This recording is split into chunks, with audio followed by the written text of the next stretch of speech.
When the poet Henry Wadsworth Longfellow decided to take his wife, Mary, on an extended trip through Europe in 1835, Mary asked her childhood friend, Clara Crowninshield, to come along as her companion. For the next year, Crowninshield kept a daily diary, noting the unique characters, breathtaking sights, flirtations, and tragedies with which she met while in Europe. On the night of October 5th, 1835, while in Amsterdam, Crowninshield awoke to a tap at her door. Longfellow was looking for a candle, as his had burned down while he stayed up, watching over his ill wife. Crowninshield described the encounter. "Is anything the matter?" said I. "Yes," said he, "Mary is sick, worse than ever." Crowninshield remained in her room until morning, when she asked Longfellow if Mary had had an ague fit.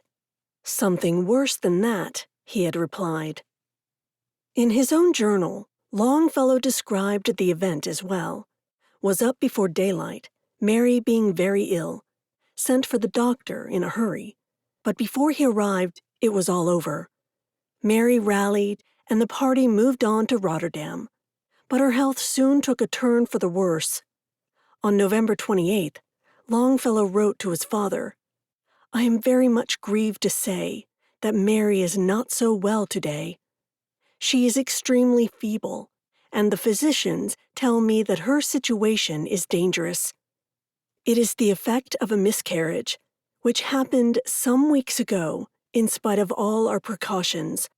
God grant that she may recover. But if this is not His will, may we all be resigned to whatever He may ordain." Mary Longfellow died the following day. This account of a pregnancy loss, one that includes illness, death, and sorrow, is what I expected of miscarriage in the 19th century when I began this research.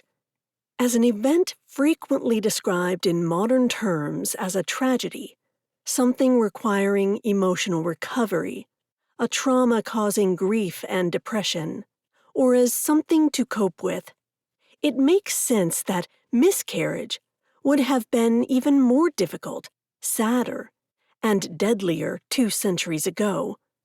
Mary Longfellow's travails fit neatly within the historical narrative of the 19th century woman being a slave to reproduction, and in danger of losing her life to it. Certainly the writings of Crowninshield and Longfellow prove that narrative could be appropriate. But this book will reveal that the reality of 19th century miscarriage in the United States was constructed from multiple narratives. This book provides a history of miscarriage that does not presuppose loss, tragedy, or failure.